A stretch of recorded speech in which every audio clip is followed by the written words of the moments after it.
People, what's going on? It's your boy Travis, Horror Movies Uncut, Submissions and Slashers podcast. I am with Javier Gutierrez. He is the filmmaker. Did I say that? Was it okay? Gutierrez. Perfect. Okay, I'm working on it, man. I'm here with my Spanish people down here, and we got amazing films all over the place. I got the chance to see his film, The Wait. Can you tell me the Spanish title of the film? La Espera. La Espera. Yes. All right, awesome. So this is a very dynamic, family-driven movie. There's a lot of family involved in this movie. As a father myself, I spoke to you about this last night. The film was somewhat difficult to watch because of what we see going on with what's his is a studio in the film? Is that his name in the film? Our lead character, Victor Eladio. Yes. Yeah. So first and foremost, I got a couple questions. Where did the original concept for this film come from? Because I feel like you're kind of introducing a whole world of this hunting, the novias, that I was completely unaware of. Yeah. So could you give me a little bit of background of where the original story came from? Yeah, well, when I was a kid, in the 70s, my grandfather was in a village. I mean, I used to go to the village of my grandfather. That was an area where there were a lot of hunters. Okay. So it's kind of inspired in all those experiences of me going like during the summer. It's like so hot to the villages. It's so hot in that movie. To those villages and seeing being a witness of all that process of how the hunting happens and how brutal it can be too, and how tough is the people from the countryside. That they're like in the south of Spain. I mean, you see the character of Eladio. He's like an Indian. Yeah, for sure. But even Marcia, she's a hard character too. Yeah, so. She's a tough woman. Very tough woman. Very introspective. It's this kind of people that live in the countryside. At the time and now, still nowadays, you can see people like that. Really? They're like this kind of very hard to read characters. Do you feel like some of these people just don't care about how times have changed? Like they are happy with their lives and the way that they live their lives, the simplicity of their no life is simple, right? Yeah. But there is a simplicity of the mountain people that they kind of don't need to have that hustle and bustle of the city. Yeah, actually. Is that how you grew up? Was that? Not like there. There was no wild boars running around? Not like that. Okay. But I was in that place a lot of times during the summer. Okay. So, but it's true what you said. I think there's some beauty on the simplicity and the connection with the nature. But I think actually a lot of us, we were able to experiment during the pandemic. When you go outside. Did you guys shoot most of this during the pandemic? No, it was right after. Oh my God! You guys lucked out. That's great. After the pandemic, Well, I got a COVID during the pandemic. Okay. You didn't get that lucky. At least you were sweating. I was it's hot as a shit. Everyone in the film is just sweating from the minute the film starts. But I think it adds your film. I think will touch people who are fans of Western movies and things like that too, because it is a very gritty nature involving the film. Okay, so I really want to jump into this whole novia, the hunters. It seems as if it's a little different than an American hunting. Right, So what was your experience with American hunting the first time you saw it, coming from your background as a kid and seeing these hunters? Because it seems like from the film The Wait, like you said earlier, it's like a sense of pride to be one of these hunters. We're here in America, it's kind of like we just go hunting. If you have the money to hunt, you hunt. If you don't, you don't.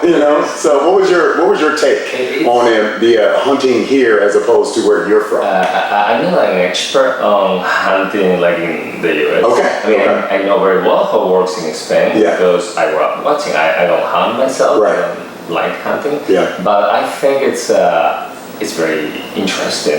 That's why I wanted to show that. Yeah. To bring it like out of the Spain. It hasn't changed since the 70s. It's exactly the same. Really? Yeah, it's very all the process, Yeah. the things you see in the movie. Yeah. Exactly. Which I thought was really, really cool because it reminded me almost of like just like I played rugby.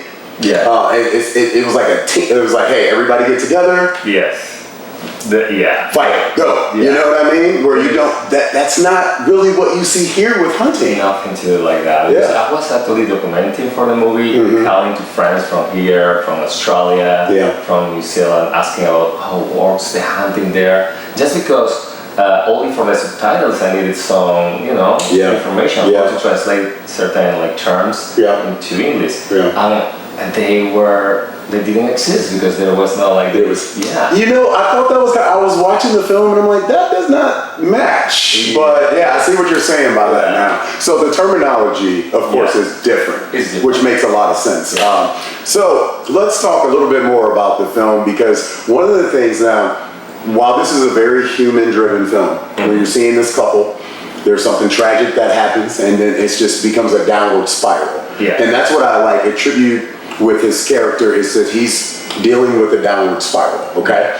But there's this air of supernatural, and the animals play such a significant role. And I mean from the animals that are being hunted to the family dog was Fleon, I think was his name. Like there's so much with the animals that I'm curious, did you guys have to like hire like an animal company to make sure that this was what's that situation like? Did you guys run into were the dogs trying to attack the boars? Like what was that? I just feel like there could have been some problems there. Okay, we actually had because boars are very aggressive animals. So we had like fights between the dogs in the movie when we were like had to cat. They were fighting like crazy.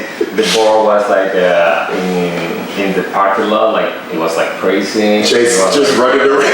I mean.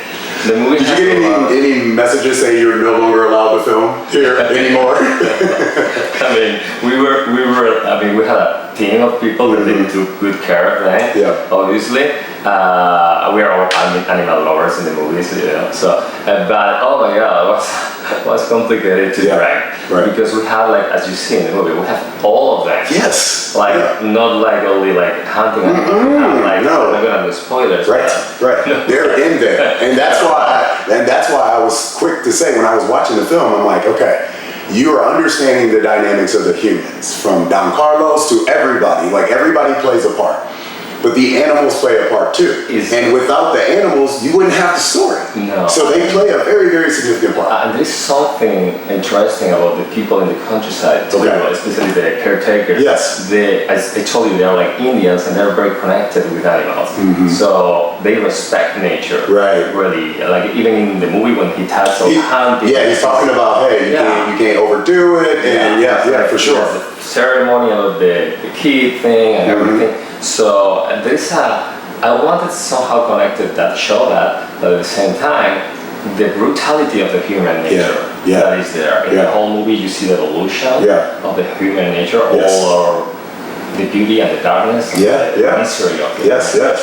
So that's somehow connected with the savage nature of the nature and animals. One of the other things that I feel like is smart about the film that I'm hoping people can kind of get out of it is the mental health aspect of the film.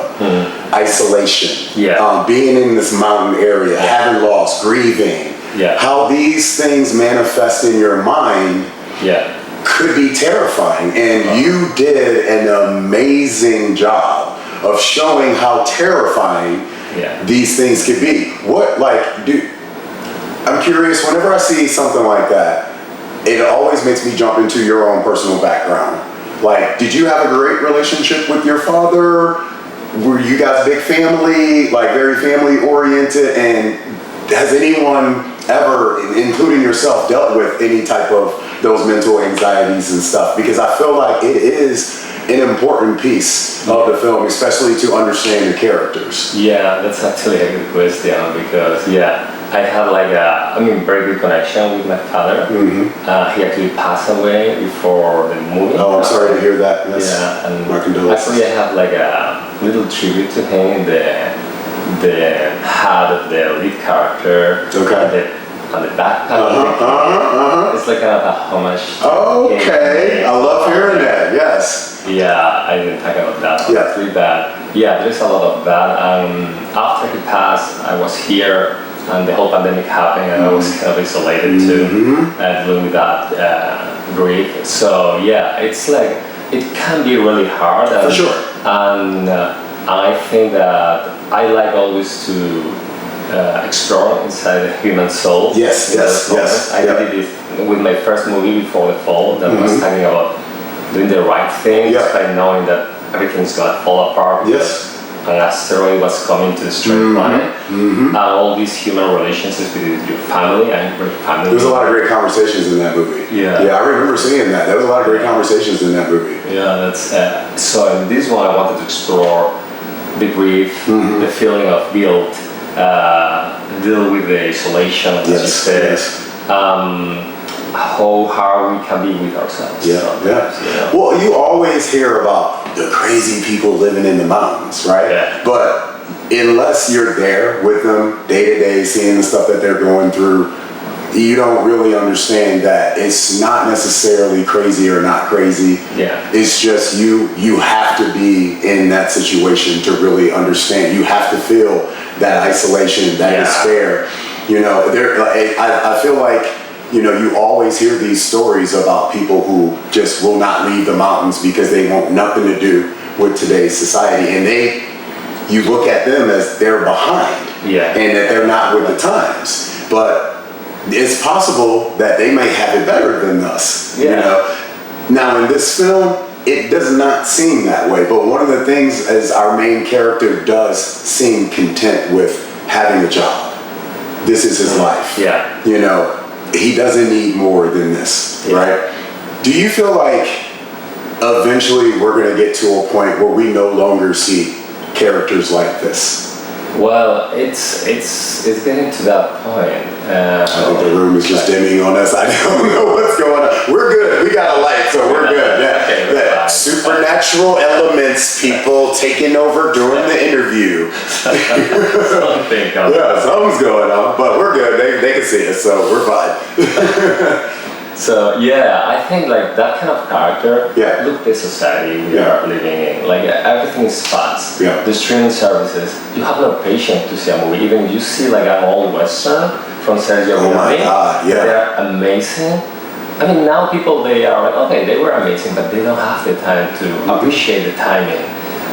Those characters that you saw in those westerns in the Indian movies in the wildness, I think they are kind of extinguishing. So I thought it was interesting to bring that back. And I know this written of the movie is slow burn, but I wanted to be very respectful with that. That's why the title is The Wait. It makes complete sense. It's like when you are in that situation of living in the countryside, there's nothing.